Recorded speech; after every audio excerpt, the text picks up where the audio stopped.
Bonjour les amis, bienvenue sur notre nouvelle vidéo. Donc cette vidéo consiste quoi? Donc du coup j'ai acheté en Allemagne et je suis avec mon ami Nazar et Sandrine, donc qui est notre commercial. On fait la route tous les trois. Pourquoi tous les trois? Parce que bon, déjà Nazar est passionné de voiture, donc en fait il me rend service, il me dépose et en même temps en fait ça nous fait un petit tour. Et Sandrine aussi qui est donc passionnée de voiture et qui aime aussi venir avec moi de temps en temps aller chercher des voitures. Donc du coup on va vous faire découvrir ça. On va faire un genre de petit vlog avec l'aller et le retour. Et on vous filmera aussi les quelques voitures qu'il y a dans le garage où on a acheté cette fameuse voiture. Voilà, donc j'espère que ça va vous plaire. Et on va continuer notre chemin. Donc là on est à Paris. On est dans les bouchons, il y a quand même pas mal de monde. On a à peu près 400 km et on va rouler tranquille. On est dans une Golf 7, une voiture qui roule très bien, qui est très économique. Et voilà, donc on a hâte d'arriver là-bas. On va voir un peu la voiture parce que je ne l'ai jamais vue. Souvent, en fait, quand j'achète des voitures en Allemagne, on les voit sur photo, c'est sur confiance et on essaie de travailler souvent avec des gens qu'on connaît. Donc quand on achète un véhicule de ce montant-là, on appréhende toujours un peu. Bon là c'est un véhicule qui est assez récent, peu kilométré, c'est un garage qui est quand même assez sérieux, donc on espère qu'il n'y aura pas de surprise et on va vous faire découvrir tout ça. Donc là les amis, on est dans les bouchons, comme vous savez à Paris, il y a quand même pas mal de bouchons quand on est sur les périphes. Et je vais répondre aussi à une question parce qu'on me pose à plusieurs reprises pourquoi en fait on achète des voitures en Allemagne. Ce qu'il faut savoir c'est qu'en fait le marché de l'auto en Allemagne est beaucoup plus important qu'en France, donc automatiquement on arrive à trouver des véhicules à des prix beaucoup plus intéressants. Contrairement à la France, en fait, quand tu vois par exemple un modèle qui est en vente en France sur le Bon Coin, si par exemple il y a 50 ou 100 modèles en vente en France, en Allemagne on va en avoir 200 ou 300. Donc du coup automatiquement les prix vont être beaucoup plus attractifs. Et aussi le fait qu'en fait les Allemands renouvellent souvent leur parking, donc leur parc auto pardon. Donc du coup en fait les voitures, les prix sont quand même beaucoup plus intéressants que la France ou d'autres pays. Après l'Allemagne c'est un pays aussi où quand ils mettent une voiture en vente en fait il y a vraiment beaucoup de pays qui visualisent cette voiture, contrairement à la France où il n'y a que les Français qui vont regarder les annonces, alors que l'Allemagne en fait il y a toute l'Europe. Voilà, donc ça c'était une petite parenthèse, c'était une question sur laquelle on m'avait déjà posé, donc je voulais y répondre. Et aussi donc l'Allemagne, je conseille aux gens en fait de passer par des prestataires en fait pour éviter de se faire avoir ou de se faire arnaquer, parce qu'il faut quand même faire attention, il faut savoir l'historique du véhicule, il faut savoir où tu l'achètes, comment, qu'est-ce qui a été fait sur la voiture, si elle n'a pas été accidentée, etc. Donc je conseille toujours de passer par un prestataire ou un mandataire pour ce genre d'opération. Voilà. Bon, la route est un peu fluide là, ça a l'air de bien rouler. Donc là le GPS nous dit arriver pour 14 h. Donc on va faire une petite pause café. C'est important. Kebab, pourquoi pas, s'il y a un kebab sur la route, sur l'autoroute, pourquoi pas hein. Ça te tente un kebab Sandrine ou pas? Non, pas là tout de suite. Non, c'est vrai qu'il n'est pas l'heure. Mais après on va se faire un petit restaurant comme sympa en Allemagne. Je vais emmener Nazar et Sandrine manger dans un endroit assez sympa. Mais là ça va, donc déjà il pleut pas, c'est une bonne chose. C'est nuageux mais c'est beau. Qu'est-ce que t'en penses Sandrine? Tu t'en fous Sandrine, non? T'es derrière, tu parles pas, Nazar il conduit. Bon après je vais prendre la relève, après je vais conduire. Bon ça va Nazar, tu te sens bien? Ouais, t'es en forme? Franchement tu sais moi, t'aimes bien faire de la route? La limite pour moi, genre où je fais ça tranquillement, c'est 700 km. Quand je dépasse les 700 km, ça commence à être dur. Je commence à être compliqué. Ça commence à être dur. Ouais, bon là ça va, on a 400 km aller, ouais, 400 retour. On va se faire des pauses entre deux. Après la route, après il y a pas mal de gens qui savent un peu. Moi j'ai fait quand même pas mal de kilomètres, j'ai fait beaucoup de routes. C'est vrai que maintenant j'ai de plus en plus de mal à le faire. Je tiens beaucoup moins bien qu'avant. Mais la route ça fatigue. Après dans nos métiers on est obligé de faire de la route malheureusement. Comme c'est un pays avec lequel on travaille énormément, j'ai quand même fait pas mal d'allers-retours. Mais ça fait quand même du bien de rouler. Ça te permet de changer les idées hein, franchement. Ça te permet de déconnecter un peu. Moi je sais pas toi. Dans un mood, tu sais, voilà. Tu penses à un truc, tu regardes la route. C'est ça. Moi comme je travaille quand même beaucoup, je fais pas mal d'heures et c'est vrai que quand je fais de la route, ça me fait du bien et ça me change les idées. Voilà, donc là on va de la continuer. moto aussi. Ouais, la moto aussi, ouais. Tu sais, la moto c'est différent parce qu'en fait, tu sais, quand t'es déconnecté de tout. T'as pas de téléphone, t'as rien. C'est différent dans le casque. sens où, regarde, là, tu roules. Alors, ce que je disais, c'est que la différence entre la voiture et la moto, c'est que, en fait, quand tu es dans la voiture, tu peux mettre ta petite musique, tu es là, tu regardes dans le vide. Exactement. Mais tu peux penser à tes trucs, tu vois, à des trucs, je sais pas. Un rendez-vous, à un client, à un truc que tu as à faire. La moto, c'est différent parce que dans le sens où tu es tellement concentré que tu penses que au processus, entre guillemets, du truc. Tu peux pas te. Tu sais, en fait, si tu commences à penser à des trucs bizarres en moto, ça peut vite partir en live. C'est vrai qu'en moto, il faut vraiment être concentré. Un accident tout de suite. Ça peut vite arriver, c'est vrai. Donc la moto, c'est différent. Ça te permet d'évacuer. Ouais. De penser à autre chose et puis ouais non mais c'est vrai que ça te permet d'être déconnecté. Quand tu es en moto, tu penses qu'à la moto. Parce que tu es concentré à la route. Le monde extérieur il s'arrête. C'est vrai. Non c'est vrai. C'est une bonne chose donc faites de la moto. Je vous encourage à faire de la moto les amis. Bon nous on continue. Là il commence à faire beau. Un petit rayon de soleil. On va continuer notre bout de chemin. Tout se passe bien. Moi j'ai l'impression que j'ai fait une sieste. Ou alors on va être obligé de s'arrêter, il faut que je prenne un café. Je commence à m'endormir. Quand je suis à côté d'une voiture, j'ai toujours envie de dormir, Sandrine. Pas toi? Non, toi tu dors en voiture ou pas? Non, je dors pas en voiture. Et toi Nazar, tu dors en voiture quand tu es à côté ou pas? Je peux pas parce que je stresse et je déteste avoir quelqu'un qui conduit. C'est vrai? Je peux pas. Je stresse et... Donc tu préfères conduire alors? Et le pire c'est en moto. Je peux pas. Monter derrière en moto, c'est... Oh, en moto, je comprends. Ouais. En moto derrière. Du coup, moi je vous propose quelque chose. Je te laisse conduire frérot, puis moi je vais dormir. Bon, bonne nuit hein. Ça c'est l'ancienne voiture d'Akram là. Ah, tu l'as immatriculée en Suisse, tu nous avais pas dit. C'est la même. Bon là on se fait une petite pause café, et puis bah la voiture aussi elle a soif, hein. Il faut y mettre un peu de carburant. Même si c'est une Golf, il faut quand même l'alimenter. Voilà. On arrive en Belgique, on est arrivé en Belgique. On reconnaît déjà avec la route, les décors et surtout les panneaux. Voilà, moi j'ai fait une petite sieste parce que je suis fatigué. Et notre ami Nazar est toujours au volant. Voilà. Parce qu'il n'aime pas être à côté. Parce qu'il stresse. Parce qu'il stresse, exactement. Donc voilà, donc là on continue. Il nous reste à peu près 1 heure, 1 heure et demie de route avant de découvrir la bête. Franchement, là tu vois, plus je m'approche, et plus j'ai hâte de la voir, tu vois. Et puis t'as plus envie de l'acheter. Et je change d'avis. Exactement. Bon, là il y a des travaux sur la route. Avec ces beaux camions. Si on peut les dépasser. Ah ouais, je pense que tu peux là à droite, regarde. Ouais.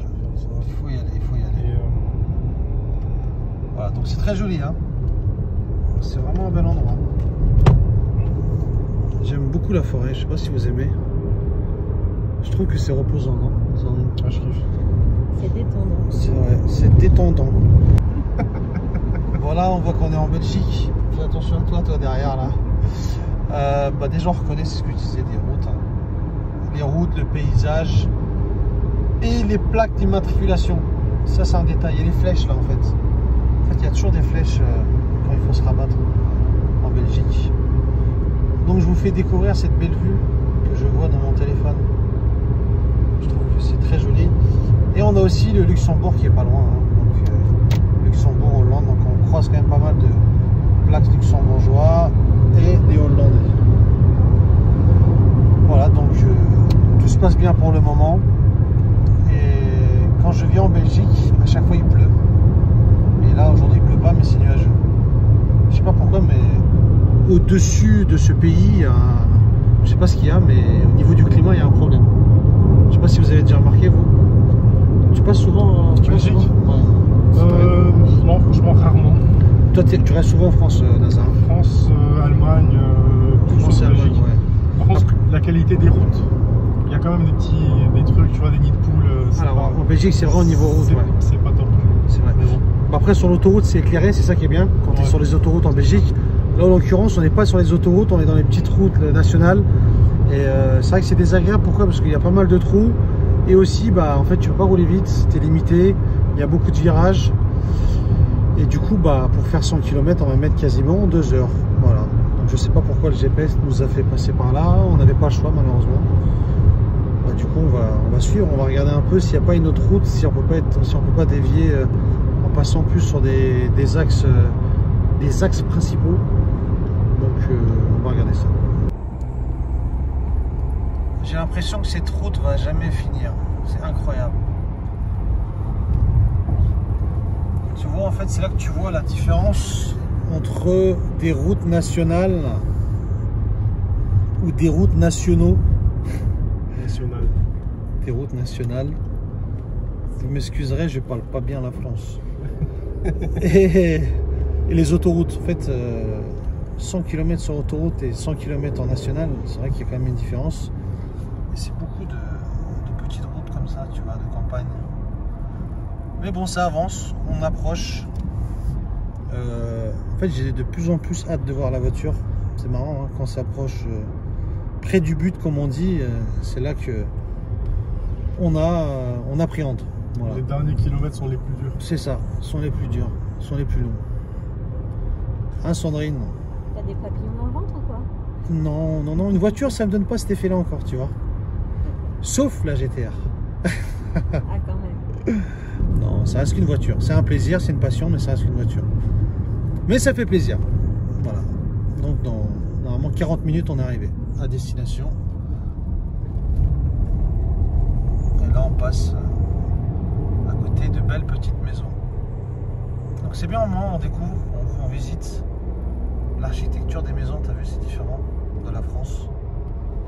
Et là, j'ai l'impression que c'est un nouveau pavillon. Voilà, on continue.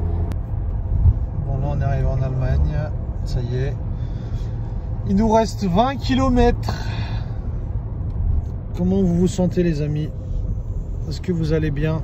Est-ce que Nazar, t'es fatigué? Non, je pense que ça a l'air d'aller, toi. Ça va, franchement, ça va. Tant que tu conduis pas, c'est ça. Tant que t'es pas à côté, je veux dire. Tout va bien. Et toi, Sandrine, derrière? J'en ai marre. T'en as marre? J'ai Ouais. envie d'arriver. En fait, ce qui est chiant là, c'est que c'est rare que ça nous arrive, c'est qu'en fait, on a eu quand même environ 150 km de national, mais vraiment des petites routes où on roulait pas vite. Quand je dis pas vite, on pouvait pas rouler en fait, c'est national, il y avait beaucoup de virages, c'était un peu montagneux. Puis il n'y a pas de montagne, mais c'était des routes montagneuses, j'appelle ça moi. Montagneuse. Montagneuse. Et donc du coup ça a été très long, c'est vrai, en fait on a fait 400 km, mais on a l'impression qu'on a fait 600. Et voilà, donc on arrive au but. Et je filmerai cette voiture une fois arrivé sur place. Voilà. Pourquoi? Elles sont chiantes les nanas, je te jure.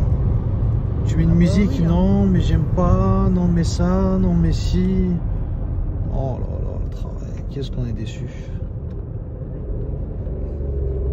Mais bon, on arrive au but. C'est ce qui me fait plaisir. Et j'espère que c'est ce qui va aussi vous faire plaisir. Mais franchement, non, là, c'est abusé. C'est franchement abusé. En fait, c'est quoi les routes là? Je sais pas, j'ai l'impression qu'on monte en montagne. Je sais pas où on va. C'est incroyable, on a fait 1h30 comme ça. Non, Nazar, Oui. qu'est-ce que tu as à nous dire? Bah, je viens de dire que, dis-toi que ces petites routes là que nous sommes en train de faire en golf, Ouais. et ben en fait là le retour ça sera pareil, tu vas le faire en. C'est vrai que là, ça peut être pas mal en fait. J'ai J'ai pas pensé. Ouais. Regarde, Les imagine routes ce sont- petit virage comme ça, là, Ouais, tu passes à 200 à l'heure. franchement, ouais, tu prends un 200. Non, on rigole, bien sûr. Ce n'est pas possible. Mais c'est vrai que ce genre de route, en fait, avec ce genre de véhicule, c'est bien. En plus, c'est une route qui est assez, c'est une route sèche. Sèche. C'est juste que là, tu t'ennuies en fait, tu vois. Ah putain, en fait, j'ai tellement marre et fatigué que je raconte des conneries. T'imagines là, regarde, là tu rentres avec. Le bruit de l'échappement dans la forêt, les ça va arbres. résonner, ça va être magnifique. Mais si on croise pas des camions comme ça tous les 2 minutes, ça va être sympa. Sinon, ça va pas être terrible. Ça va pas être top. Bon, là, on est arrivé. Hein. La voiture, elle est devant. J'ai l'impression qu'ils en ont fait exprès de la mettre juste devant. Je sais pas ce que vous en pensez, mais la couleur, elle est juste magnifique. Je vais je vous ferai une vidéo avec l'intérieur de la voiture en vous montrant un peu plus les détails. En tout cas, elle est très jolie.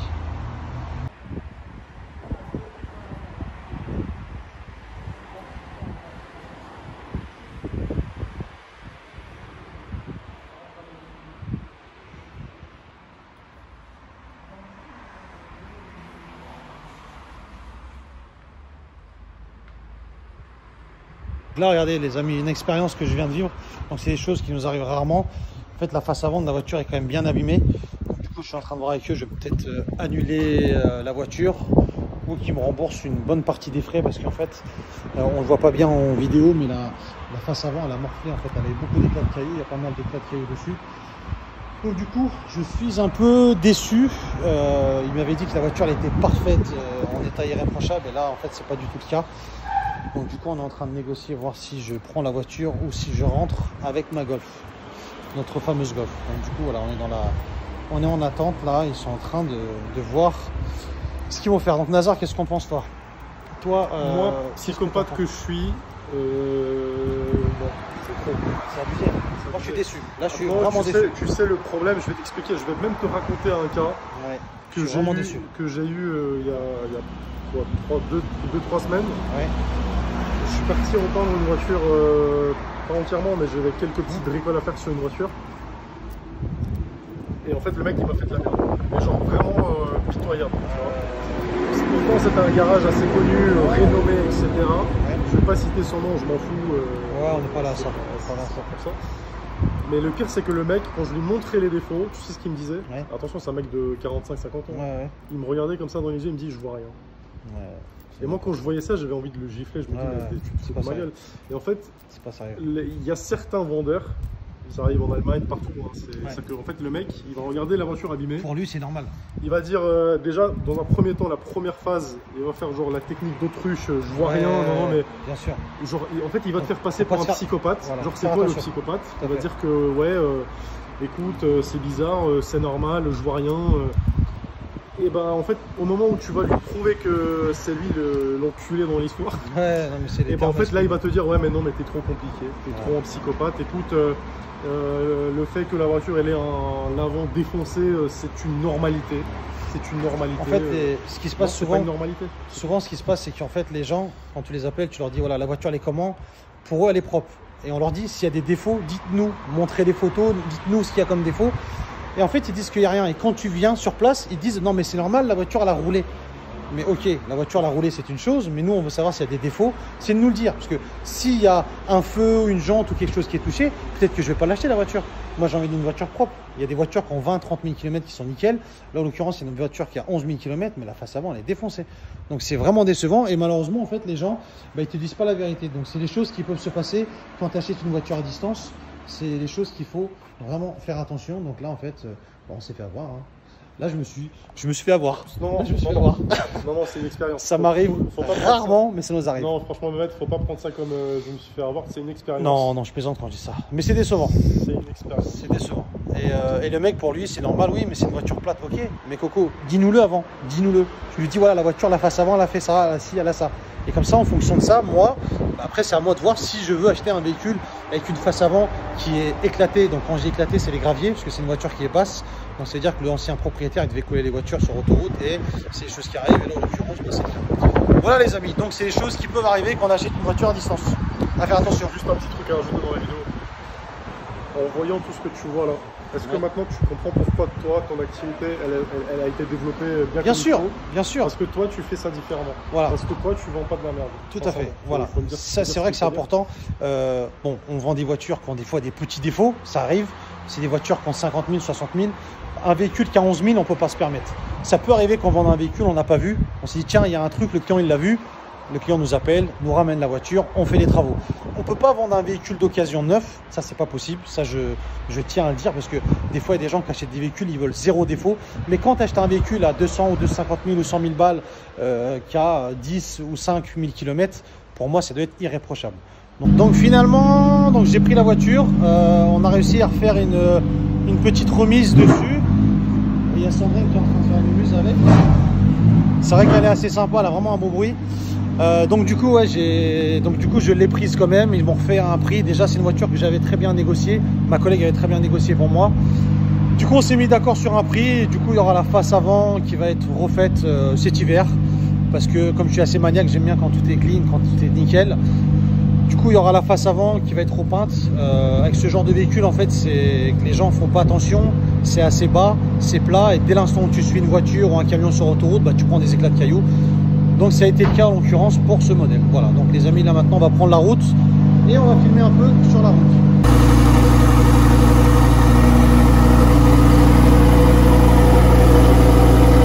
Voilà l'habitacle de cette voiture. Donc elle n'a pas les sièges, on va dire en carbone allégé. C'est plus les sièges confort en fait. Il y a les sièges électriques. Donc ça c'était important pour moi. Et l'intérieur, voici l'intérieur en fait. C'est vraiment joli avec le carbone forgé, comme vous connaissez l'Alcantara et les coutures vertes. C'est vraiment sympa.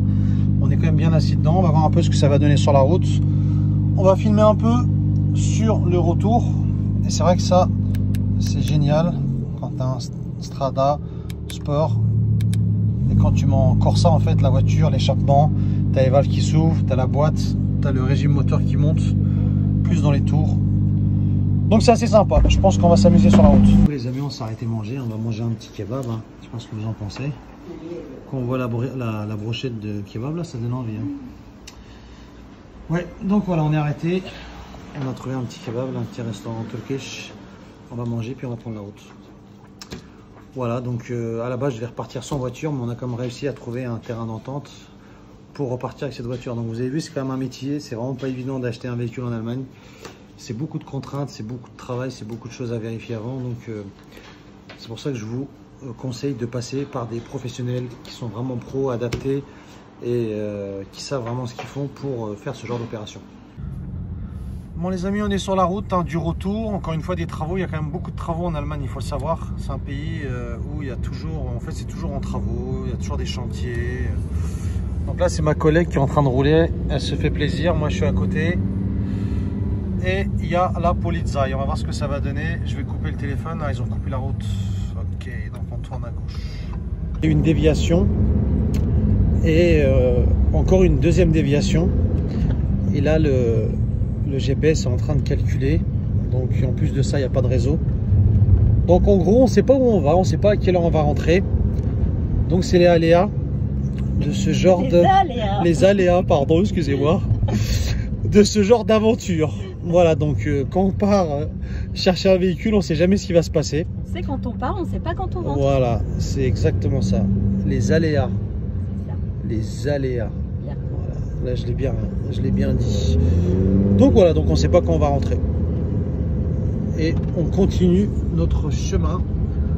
Là, on passe dans des petites campagnes, dans des petites villes. Voilà, on n'est vraiment pas près d'arriver. Ça avance vraiment pas. J'ai vraiment hâte d'être sur l'autoroute pour pouvoir rouler un peu plus vite, pour pouvoir gagner du temps. Parce que là en lambeau, dans ce genre de route, c'est vrai que c'est pas l'idéal, c'est pas le top. Là elle est en Strada, donc ça va.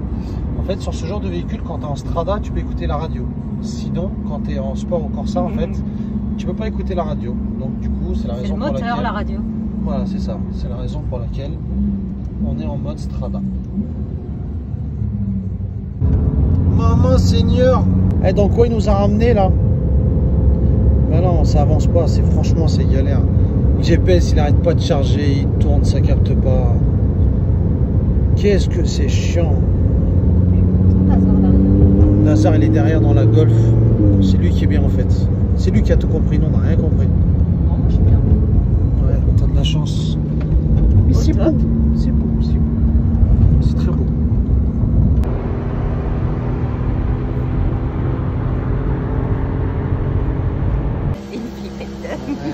Même pas, je peux accélérer. Il y a une chose qu'il faut savoir, c'est qu'on est sur la route déjà, ok, et que... Ah oui, oui, toujours, ouais. Il y a des limitations. Alors Mehmet, on dit quoi? Alors frérot, moi franchement, je vais te le dire tout de suite. Alors, bon, je me concentre sur ce que j'ai à dire. Attends, je vais voir déjà. Ça manque de watch. Je te dis tout de suite. Il a peur, alors, il a pas encore pris le volant. Très bonne voiture. Il a peur. Bon, j'ai pas encore eu l'occasion de rouler avec là. En fait, j'étais passager. Ouais. Mais les sensations que j'ai à côté, en fait, pourquoi je compare la R8? Parce que c'est normalement le même châssis. Le moteur, c'est sûr que c'est le même. Et je trouve qu'avec le Quattro, en fait, tu as plus de sensations que celle-ci. Je trouve qu'en fait, elle est un peu plus nerveuse à partir de 5000 la R8 que la Lambo. Maintenant, bon, on n'est pas sur circuit, on fait des essais sur autoroute, à l'étranger, bien sûr. Mais je trouve que je m'attendais un peu plus. Ça marche très bien, mais je m'attendais à avoir un petit coup de pied au cul un peu plus violent, tu vois.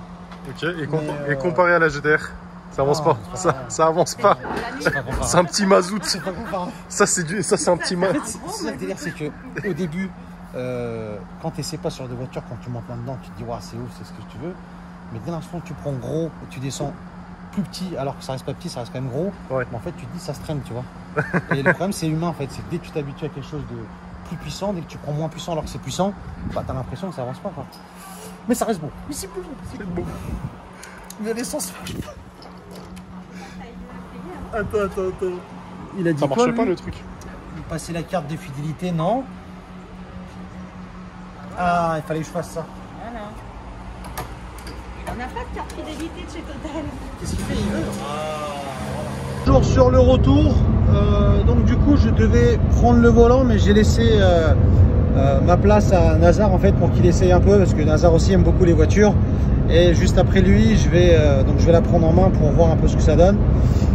Donc Nazar, qu'est-ce que tu en penses de cette voiture? Qu'est-ce que tu peux me dire? Ce qu'on vient de se dire il y a 30 secondes, il y a 4 jours, j'ai conduit une Huracan normale. Ouais. Qui met normale, bon, c'est quand même un truc de ouf. Bien sûr, qu'elle soit ordinaire ou pas, ça reste. C'est déjà une très bonne voiture, ouais, tout à fait de base. Après, bon, sincèrement, je sens pas une différence de ouf. Ouais, niveau pas puissance, niveau accélération, niveau bruit, je sens pas une différence de ouf. Maintenant, c'est vrai que je suis pas un pilote pro. Je suis pas parti faire du piste avec. Bon, peut-être que, je sais pas, si on la pousse à vraiment à ses limites, ouais, peut-être que là on pourrait sentir sur circuit, ouais, c'est vrai, c'est pas tort. Mais là, en tout cas, amateur qu'on est, t'as pas senti une grosse différence entre la normale et celle-là. Maintenant, bon, t'as quand même l'esthétique qui va avec. Tout à fait. C'est plus violent, ça, bon, c'est un le bruit qui change un peu, peut-être. Au niveau accélération, même bruit, mais par contre au niveau décélération, genre. Il y a une grosse différence. Ouais, il y a une différence au niveau du bruit. Donc voilà. C'est déjà un bon essai. Donc déjà c'est bien. Tu as pu me dire un peu ce que tu en pensais. Maintenant ça va être à mon tour. Je vais voir un peu ce que ça donne. Cette Lambo en V10 Atmo 640 chevaux. On va voir ce que ça donne un peu. Quand je dis ce que ça donne, je vais pas l'exploiter, rouler comme si je roulais sur circuit avec.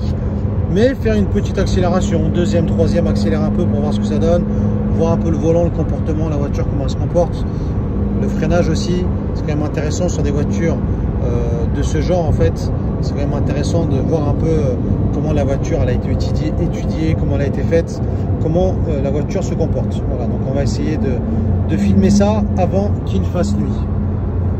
Bon bah c'est parti hein. Bon écoute c'est parti, on va voir un peu ce que ça donne. Bon, encore une fois on est sur route donc je vais pas pouvoir exploiter la voiture, mais faire une accélération deuxième, troisième, ça peut être sympa.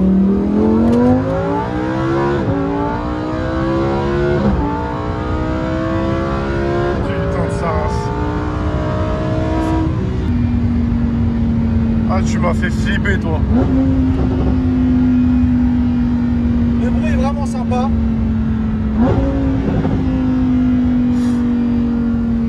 Franchement le bruit est bien. La boîte en Corsa c'est vraiment sympa en fait. Quand tu es en mode Corsa, la boîte ça te met des à-coups. Ça te donne une sensation quand même beaucoup plus sportive, je trouve ça sympa. La visibilité c'est vraiment bien. Tu sens que tu es quand même assez écrasé. Le tableau de bord c'est vraiment génial. La prise en main elle est bien. Les grosses palettes en carbone forgé c'est très joli. Non, c'est une belle voiture. Franchement, le bruit il est exceptionnel. Et c'est surtout la boîte en fait que j'aime, contrairement à la R8. Parce que je parle toujours de la R8. Comme je disais, c'est une voiture qui est quand même assez similaire. Tu trouves que la boîte elle est mieux ici ou? En fait, le passage de vitesse donc sur une Huracan est toujours mieux que les autres Lambo. C'est vrai que sur la Huracan, ils ont quand même fait une bonne boîte à double embrayage, si je ne me trompe pas. En mode Corsa en fait ça te fait un peu comme les anciennes sur les Gallardo, quand tu passes les vitesses en fait ça te met un à-coup, et je trouve ça génial sur ce genre de véhicule, sur un moteur Atmo qui fait autant de bruit. Ouais, ça te fait plus de sensations, ça t'amplifie un petit peu l'effet c'est le bon terme de l'accélération que tu as utilisé. C'est vrai que pour ça j'aime bien boîte 7 hein. Donc c'est vrai que pour ça non franchement première impression pas mal. Et l'intérieur, hein, c'est typiquement Lamborghini, hein, ça change beaucoup de tout ce qu'on peut voir, tout ce qu'on peut essayer. Franchement, c'est une très bonne voiture. Maintenant, pour vraiment l'exploiter, voir ce qu'il y a, voir si la voiture est parfaite, ça serait d'aller sur un circuit. Maintenant, à l'occasion, si on peut, on le fera. Mais là, franchement, ouais. Franchement, très très bien. Même le volant, tout est bien. Tu es vraiment bien assis. Tu as une bonne prise en main. Et j'aime beaucoup, c'est quand tu regardes dans le rétro, en fait, quand tu vois les ouïes à l'arrière, les aérations, je trouve ça assez sympa. Ça fait des sorties, ouais. Ouais, c'est vraiment, vraiment bien. Non, non, c'est une bonne première impression. Ouais, franchement, c'est bien.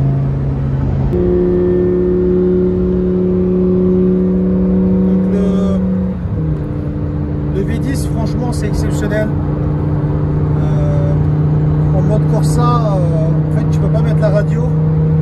Et je trouve que c'est très bien étudié parce que le son, le bruit est tellement exceptionnel en fait que en fait, tu n'as même pas besoin de regarder la radio. Et je trouve que ça a été assez bien étudié. Ça m'a fait rire quand j'ai voulu mettre la radio en mode Corsa sport. Ça marche pas?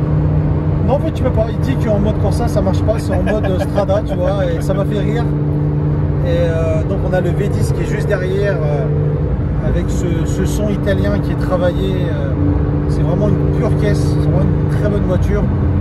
C'est un achat auquel, pour le moment, je ne regrette pas. Donc, en fait, ce qui est bien, c'est que là, on a un design qui est totalement différent d'une Audi ou d'une BM ou d'une McLaren, d'une Nissan, en fait, de tout ce que j'ai pu essayer. Et je trouve que franchement, c'est assez agressif. C'est taillé, voilà, c'est une Lambo, c'est très masculin. Ça a des formes qui sont... C'est vraiment exceptionnel. C'est vrai que quand tu la regardes, la voiture, le gars qui l'a dessinée, là, franchement, il n'a pas rigolé. Et voilà, donc très bonne sensation, très bonne voiture. Petite question. Ouais, mon frère, dis-moi. Toi qui as essayé 1 milliard de voitures, ouais. Est-ce que niveau accélération, une GT3 RS, la génération 991, hein, je te dis, ouais. C'est plus violent, c'est la même chose, c'est moins violent, ça fait quoi? Ouais, j'ai l'impression que dans les tours, après, là tu es sur un 6 cylindres à plat, là tu es sur un V10. C'est à Paris, il fallait aller là-bas, je pense. C'est trop petit. Oui, il m'a donné là, non, c'est bon. Ah ouais, c'est bon. Bah, c'est ce qu'il me donne, frérot. Sûr. Ouais. Attends, je vais regarder. C'est pas trompé de direction. Ouais, c'est bon. Non, c'est bon. Moi, c'est bon, frère. Ouais, c'est bon. Ouais, c'est bon. Excusez-nous pour cette petite parenthèse, mais on n'a pas envie de se tromper de route. Déjà qu'on a pris beaucoup de retard en Allemagne. C'est vrai que la GT3 RS, dans les tours, ça a l'air un peu plus violent. Tu prends plus de sensations dans les tours, contrairement à celle-là. Ah ouais. Je trouve que celle-ci, elle est un peu trop linéaire, en fait, par rapport à la GT3, tu vois. Voilà. C'est la sensation, le rappel que j'ai quand j'avais essayé. Maintenant, ça fait quand même quelques temps que je n'ai pas essayé, donc je ne pourrais pas te dire, mais c'est l'idée qui me reste. C'est que je trouve que le GT3 RS était un peu plus violent dans les tours. Après, c'est plus léger, c'est pas la même conception, c'est pas la même voiture. Un V10, c'est toujours plus linéaire en fait. C'est moins violent que 4 litres en 6 cylindres à plat. C'est pas pareil. Voilà ce que je peux dire là-dessus. Ok, et la 600 LT 600 LT, j'ai jamais essayé. Ouais. On m'a dit qu'au niveau performance, c'était mieux qu'une 675. Donc déjà qu'une 675, ça envoie. Donc une 600 LT, je pense que ça reste mieux que ça, au niveau performance. Et une McLaren, de toute façon, c'est très bien étudié. C'est l'esprit vraiment complet jusqu'au bout. Donc ouais, je partirais plus sur une McLaren. Voilà, donc pareil, tu vois, il donne. Ah bah c'est bon. Voilà les amis, ce que je peux vous dire là-dessus. Donc on va continuer notre petit vlog arrivé à Paris. Et comme ça vous avez vu un peu la journée que j'ai passée. Une des journées comment ça se déroule au niveau de travail, quand on fait des déplacements, quand on va chercher des voitures. Et les galères qu'on peut avoir sur la route comme sur place. Mais tout s'est bien passé, tout est bien, tout est bon, il n'y a pas eu de soucis. L'essentiel c'est qu'on rentre sain et sauf. Ouais les amis, on va continuer la route. Moi ce que j'aime bien dans les péages les amis, bah, c'est cette fameuse accélération jusqu'à 130 bien sûr. qui est pas mal. Donc, je suis en mode Corsa. On va voir un peu ce que ça va donner.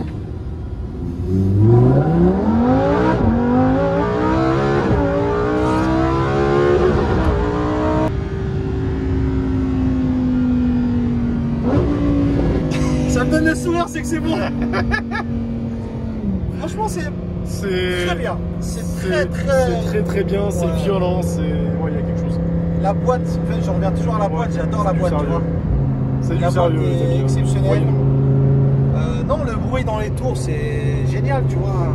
Un V10 qui prend plus de 9000 tours, quasiment 9000, ou j'ai pas fait attention. Ouais. C'est quand même exceptionnel parce que ce qu'il faut savoir, c'est que souvent, c'est les petits moteurs, en fait, qui prennent beaucoup de tours. En fait, normalement, plus tu es petit en cylindrée, plus tu peux prendre des tours, en fait, sur des voitures de sport, je parle. Genre des Civic, Type R, etc. Et normalement, quand tu montes sur un gros moteur, en fait, tu peux pas prendre trop de tours. Et en l'occurrence, tu prends quasiment 9000, voire 9000 tours sur un V10. Donc, imagine le truc, un moteur aussi gros qui prend autant de tours, en fait, quand tu es dans la voiture, c'est exceptionnel. Le bruit, il est exceptionnel. Et la boîte, le passage de vitesse, c'est violent, ça te met un coup, j'adore. Tu sais, quand tu te mets en mode sport, c'est instantané. C'est vraiment instantané. Par contre, en mode Corsa, c'est vrai qu'ils ont fait un travail de façon à... Plus violent. Ouais, à amplifier les émotions, les trucs, les à-coups. C'est exactement ça. T'as tout à fait Limite, tu sais quoi, en mode Corsa, t'as l'impression que c'est pas une boîte double embrayage, t'as l'impression que c'est une simple embrayage. Ouais, un peu comme la Gallardo, l'ancienne Gallardo, ouais, tu sais, qui mettait des à-coups, en fait, tu vois. Ça fait un peu l'effet à l'ancienne, quoi. C'est ça, et cette sensation est vraiment pas mal. Donc c'est quelque chose à vivre, qui est sympa, c'était très bien, ça fait plaisir. Et puis bah, il nous reste 80 km, et puis après on est arrivé, on est rentré. Après on va se coucher, on va manger, on va dormir, et puis demain on a une belle journée qui commence. Donc voilà, je pense que ça va être la fin de la vidéo. Donc merci à Nazar d'être venu avec moi, donc Select Auto, il y aura son Insta qui va s'afficher, le nôtre PSR Performance. Donc j'espère que ce vlog vous a plu. Ça change un peu de ce que je peux faire, donc j'essaierai de faire des vidéos de plus en plus différentes. Donc voilà, donc merci d'avoir visionné, n'hésitez pas à activer la cloche pour les gens qui ne sont pas abonnés, pour que vous puissiez suivre un peu nos vidéos, et n'hésitez pas à nous suivre sur Insta et sur YouTube. Donc merci.